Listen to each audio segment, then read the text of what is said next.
warul am taxawaay boobu warul am position boobu mais ñi nga xam ne ay candidat lañ askan bi pare na leen ça veut dire que ñooñu am nañ kaddu askan bi en partie. leneen li mooy yeneen député yi nga xam ne ñoo nekk les députés de l'opposition nañ aussi am taxawaay bu mat sëkk fexe ba loi bi du jàll ñooñu aussi nañ fexe ba bu décret bi su gën ñu attaqué ko parce que loolu mën a dese comme ay voies de recours yu mën a def ñu xam ne Sénégal fu mu nekk nii ñu ngi dund loo xam ne mosuñu ko dund mu nekk lu bett ñëpp aussi lu naxari ñëpp ku ñu ko teg mooy ki nga xam ne mooy le père de la nation muy le président Macky Sall le président de la République. d'accord alors Serigne mu ngi wax faaw décret bi génn ngir mu am effet juridique pour ñu mën ko attaquer mais tey situation bi ñuy dund président de la République ci discours am mu ne dañoo nekk ci benn situation bu confuse une perturbation des institutions mu def allusion ci assemblée nationale xam ne jamono muy def discours ba député yaa ngi lëlu di amal seen liggéey donc la question est-ce que am na perturbation mais li jaaxal ñëpp mooy commission d'enquête parlementaire boobu ñuy wax le juge Cheikh Ndiaye dafa dugaloon une plainte au parquet général de Dakar plainte boobu bu ñu déclenché woon l'action judiciaire dafay neenal commission d'enquête parlementaire yi nga xam ne moom la ñu wax ne moo taxaw ba waral jafe-jafe am diggante assemblée nationale ak conseil constitutionnel le pourquoi pas ñu déclenché kon action judiciaire boobu nga xam ne situation bi yëpp peut-être doonuñu ko woon dund. waaw xam nga le président évoqué na ko loolu ne peut-être sax mën nañu ko jàngat ni crise institutionnelle la wax. mais crise institutionnelle bu ñaan yàlla moo am ci réew mi.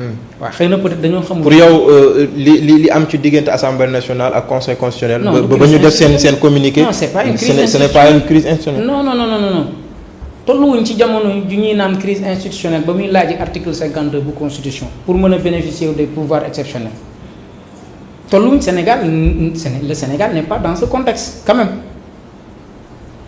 crise institutionnelle amu fi ba mu war a mën a demander des pouvoirs exceptionnels ñu waxante dëgg crise institutionnelle bu ñu ñaan yàlla mu am Sénégal li am nii deal la à vrai dire deal la entre la coalition Benno Bokk Yaakaar et le PDS c'est ça la réalité des choses. kon da nga bëgg c'est des calculs bëggoon a créer situation bu non moo c'est des calculs. l'action judiciaire n'a pas été non le président Macky Sall PDS da ko jox yat bi yat boo xam ne da ko doon wër xamul fu mu koy jëlee. ñu jox ko yat bi PDS dañu dem première bi ñu def opération contrôle parrainage dañu dem ñu jàll am candidat yoo xam dañu leen recaler injustement parce que le logiciel bi ni mu waroon fonctionner wut noonu.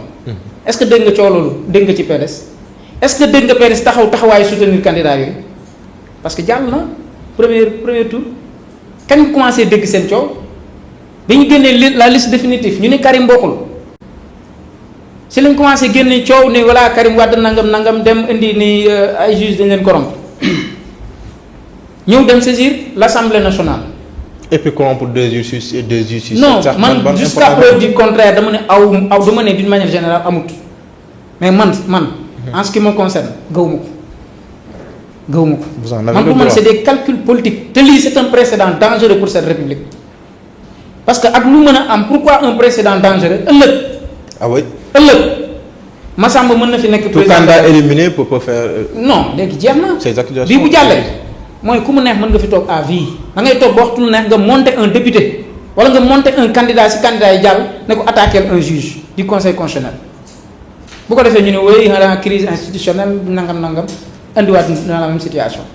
parce que aujourd'hui amul dara lu ñuy lu ñuy wan ni même bu ñu demaatee si dialogue waxtaanaat du ñu retomber waat dans cette même situation. Qu'est-ce qui nous garantit ça? Ils sont en train de sacrifier les Sénégalais si ay calcul politique Karim Wade pour terminer si loolu. mais Karim Wade amul problème ak Massamba ak Mademba dañu waxante dëgg mais Karim a un problème avec la constitution du Sénégal Karim du Massamba ko xañ du Mademba ko xañ constitution bi moo ko xañ. le mot exclusif même de son père.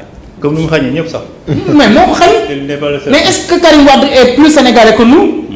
dañu waxante dëgg parce que papam tout simplement mooy Abdoulaye Wade moo leen président au Sénégal ba mu war a gën ñëpp mais quel pays te Sénégalais yi malheureusement y a beaucoup de Sénégalais dañu am complexe ci doomu yenn personnalité yi Karim il est qui c'est un Sénégalais c'est un Français dafa am double nationalité constitution ko bañ moo ko bañ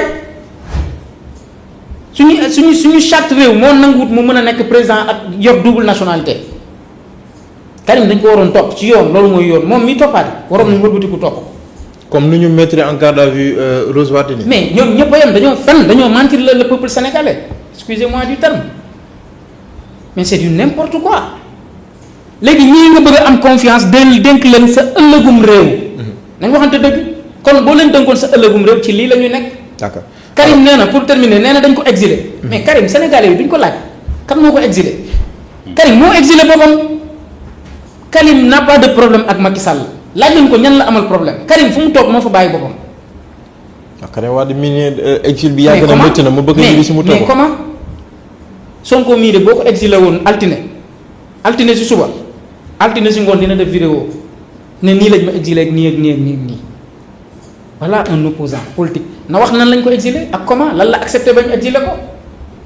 le silence a trop duré alors ñu ànd seetaan ko su fekkee disponible na Fallou muy vidéo bu député bu taxaw Sénégal di Abba Mbaye sa prise de parole foofu ci Assemblée nationale pour en faire un commentaire si la vidéo est disponible allez-y. Merci Monsieur le Président, Monsieur le Ministre. J'aimerais juste revenir pour dire que la plateforme Taxawu Sénégal est une plateforme sur les principes. Notre représentant en commission s'appelle Monsieur Malick Kébé. Et en commission, Monsieur Malick Kébé a voté abstention.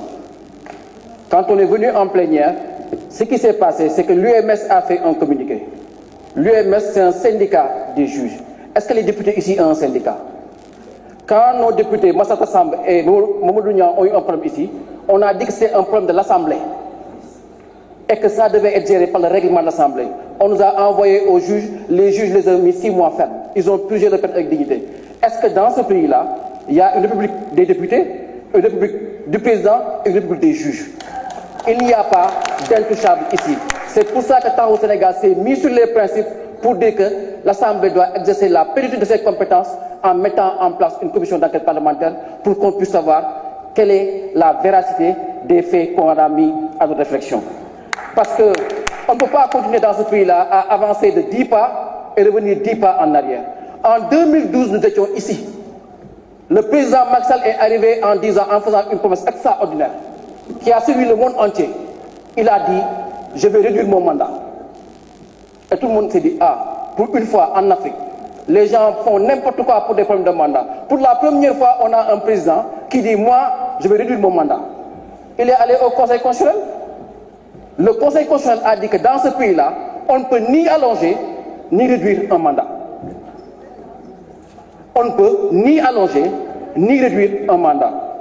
Ensuite, on est allé faire un référendum. L'enjeu du référendum, c'était la question du mandat. On a dit qu'on fait 2 quinquennats. Nul ne peut faire plus de 2 mandats successifs. La forme républicaine et la durée du mandat sont désormais intouchables, intangibles. C'était ça la promesse. Vous avez fait campagne. Nous, à l'époque, par la grâce de Dieu, Taxawu Sénégal, encore une fois, on avait voté non. Et aujourd'hui, qu'on revienne nous dire qu'on veut allonger un mandat dans ce pays-là, je me dis que, franchement, les politiques abusent. Quand je venais ce matin, je me suis mis à la place des chefs d'entreprise qui, depuis mars 2021, ne travaillent pas. Je me suis mis à la place de tous ces Sénégalais qui ont perdu leur boulot, qui ont perdu leur business, parce que nous les avons pris en otage, nous les politiques, sous l'angle de nos propres intérêts. Ici, après le 23 juin, cette Assemblée-là ne peut pas se permettre de voter une loi comme ça. Puisque vous le savez, vous représentez le peuple. Et le peuple, au cours du référendum, a dit que dans ce pays-là, on ne peut pas allonger un mandat. Alors, au nom de quoi on doit donner à Macky Sall une journée, 1 mois, 6 mois ou 1 an? C'est inacceptable. Faites-le au moins pour Mamadou Diop. Faites-le pour tous les gens qui sont morts en 2012, pour que Macky Sall puisse être président. Je disais ici, lorsqu'on votait la loi, j'avais dit que dans une démocratie, on n'a pas une carte à jouer. Dans une démocratie, on a un rôle à jouer. Chacun joue son rôle. Chaque parti politique joue son rôle. Et dans ce pays-là, les politiques ont été de jouer leur rôle. Parce que notre rôle, c'est d'inventer des possibles. Notre rôle, c'est de créer l'avenir. Notre rôle, c'est de faire l'avenir de ce pays-là. Au contraire, c'est nous, les hommes politiques, dans nos difficultés, qui tuons, qui faisons n'importe quoi. Et je pense que l'enjeu, c'est cela. L'enjeu, c'est que vous ne pouvez pas vous dire. Parce que le 23 juin, vous étiez ici, comme nous, avec Macky Sall, avec son épouse, avec Mbaye Niang, avec tout le monde, pour dire qu'on ne peut pas accepter qu'on touche la Constitution. Alors de grâce, soyez cohérents avec vous-même. Soyez cohérents avec vous-même. Arrêtons dans ce pays-là d'avancer de 10 pas et de revenir de 10 pas en arrière. Quand est-ce qu'on va avancer? Chaque fois, c'est les mêmes problèmes qui reviennent. Pourquoi? Parce que chacun ne se positionne qu'en fonction de ses intérêts. Le 23 mars, quand ici, tous ensemble, avec l'AFP, avec le PS, avec l'APR, nous avons tous le même combat. Nous avions tous les mêmes convictions. Alors aujourd'hui, pourquoi on devait avoir des convictions à géométrie variable? Pourquoi ce qui est valable là-bas ne l'est plus ici? C'est encore plus vivant que jamais. C'est encore plus valable que jamais. Parce que dans une république, vous avez laissé Macky Sall, au fur et à mesure, casser les digues, avancer, avancer, avancer, jusqu'à la dernière digue, qui est que pour la première fois, on va reporter une élection présidentielle. De grâce, ne soyons pas l'assemblée de la honte. Faisons en sorte que quand on sortira d'ici, on regardera nos enfants avec fierté pour dire que nous avons été le dernier mur, le dernier rempart pour qu'on ne puisse pas franchir et dire que maintenant nous sommes totalement, intégralement dans l'indignité. Soyez responsables. La parole est à notre collègue Moussa Diakhaté.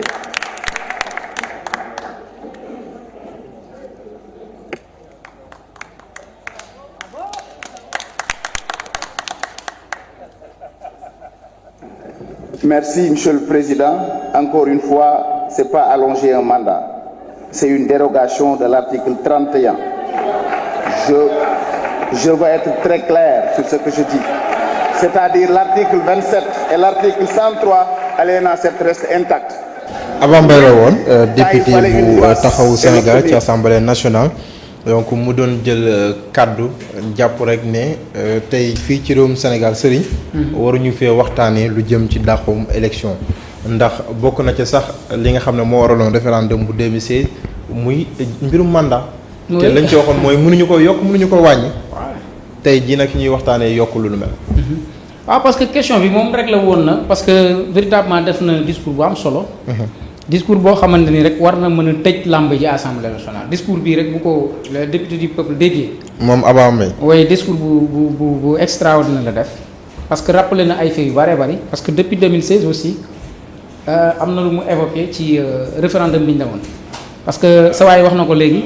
boo demee ci décision conseil constitutionnel bu 2016 considérant 32 bi. wax na fa ni mandat président mënuñu ko yokk mënuñu ko wàññi. boo demee aussi ci article 31 bu constitution bi ñu bëgg a modifier tey jii wax na ni également le mandat du président de la république kenn mënu ko yokk kon mënu ko wàññi. boo demee ci article 103 bi donc bari na ay articles yu nga xamante ni dañoo paramétrer sécuriser blindé li nga xamante ni mooy la durée du mandat du président de la république. donc rappelé na également événement yi fi amoon ci en 2011 c'est le même scénario la ñuy dund actuellement parce que en 2011 aussi c'était une question de mandat dinaa am troisième mandat ou pas donc pour man tey questionnement yooyu aujourd'hui Sénégal waroon na mën a nekk ci beneen situation bu dul waxu mandat donc am na loo xamante ni wax naa ko léegi tey y a des questions beaucoup plus prioritaires tey ñu ngi wax Sénégal le Sénégal est aujourd'hui dans un cercle de feu tey boo demee ci sous-région bi bari na ay réew yu nga xamante ni ñu ngi tàkk. Il y a une menace aujourd'hui qui guette le Sénégal. donc pour man ces questions là c'est ñooy questions yi nga xamante ni ñoo gënoon a war a mën a taxaw pour que nos autorités là jublu si mais souvent je le dis il faut que les Sénégalais aussi les politiques xam ne aussi Sénégalais yi dañu xalaat dañuy réfléchir parce que depuis un certain temps xamoon nañu ni jalon yi ñu doon teg ndànk-ndànk ci pousse élection yi la ñu nekkoon te président Macky Sall Abba wax na ko léegi Sénégalais yi li ñu ko may dafa dañ ko bëri président Macky Sall dafa doon teg di ay jéego moo tax ma ni sànq il faut que ñu marquer un coup d'arrêt par rapport ak escalade bi nga xamante ni yàgg na ko def président depuis bi mu toogee ba léegi gis ngeen li muy def day def je m'en foutisme. est-ce que sur ce point Serigne. waruñu d'abord je rappelle aux internautes que mën ngeen di woy di émettre seen appel donc dinañu ko jël en direct ngeen joxe seen réaction ci numéro bi nga xam ne mu ngi affiché ci suuf écran bi di 75 645 72 21 645 72 21 75 la. ngir ngeen mën a joxe seen xalaat directement wala boo leen amee ay laaj ngir ñu yeggee ko est-ce que waruñu xoolaat pouvoir yi ñu jox le président de la République je vous ai dit ça je répète ça surtout tey président bu ñu wax processus électoral bi xëy na bokk na ci pouvoir yi ñu ko jox muy signer le décret bi convoquer le corps électoral est-ce que tey loolu waruñu ko jëlee ci loxo président jox ko le conseil constitutionnel de ce fait le président du am benn prétexte bu muy jéem a créer wala am ko politiquement ngir di abroger décret wala di tarder décret ngir dàq ay élection. waaw mais loolu c'est parce que c'est son mandat quand même. waaw parce que xam nga dañoo war a jëm ci loolu ci ay réformes la ay perspectives. parce que président Sénégal jàppal ni moom président Sénégal buur la moom du président mais buur la. comment ça. te boo del mais constitution moo koy def buur mooy li nga wax léegi. liñ ko may ci doole moo bari. doole ji dafa bëri pouvoir yi dafa bëri le président de la République attribution yi moo bëri tey boo demee dans le domaine de la défense nationale ñu ne la il est le chef des armées bañ na ko ba le conseil supérieur de la défense nationale président Macky Sall moo koy présider en matière législative tey wane na ni loxoy président de la République mi ngi ci biir assemblée bi boo demee en matière diplomatique da ngay gis loxo président de la République en matière administrative moom mooy nommer tous les emplois civils et militaires kon nga xam ni lépp pouvoir yëpp ak lépp li nga xam ne Sénégal daf ko yor ci wàllu administration lépp dafay delluwaat ci loxoy président de la République maintenant moo koy jox sañ-sañu mu xëy un bon jour yeewu ndekki ba suur xëy ni jël naa décret damay annuler li damay def li le Sénégal le malheur le plus grand malheur de ce pays mooy Sénégal dëkk la boo xamante ni décret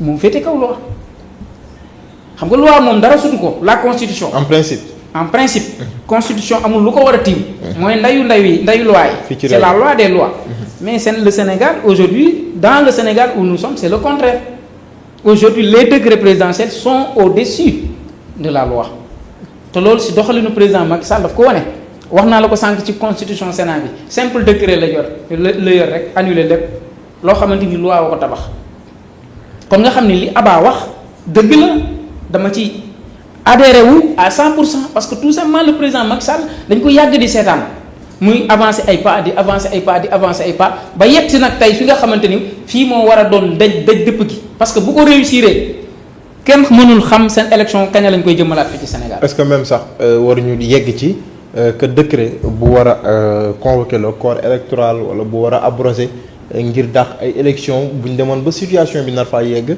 ça ne du war a nekk décret boo xam ne seule la signature du président et de son premier ministre moom la ñuy exiger mais que les présidents des autres institutions comme ni mu waxee ne recevoir na leen la veille de son discours le président du conseil constitutionnel de l'Assemblée nationale surtout les trois pouvoirs ñoom ñëpp ñu contresigner ce décret là bu fekkoon dem nañ ba yegg ci cette situation. mais xam nga problème bi ba tey je pense pas que ci liñ ci bëgg ci solution dinañ ko am parce que xam nga bu ñu réglé woon benn question wax naa la ko léegi. nee na ban question. mooy le président de la République nomme tous les emplois civils et militaires xam nga ñooñu ñëpp di contresigner. mais ñu si bëri Macky leen fa teg tey cette charge yi nekk Macky moo jël décret xaatim nommé leen gis nga affaire bi il faut que ñu rek questionnement boobu maanaam ci président de la République. mais il faut se rappeler que tamit les membres du conseil constitutionnel tey xëy na son décret am na ci ngir ñu nekk fa mais tamit mënu leen faa jëlee lu seen mandat dafa jeex. non mënu leen fa dafa.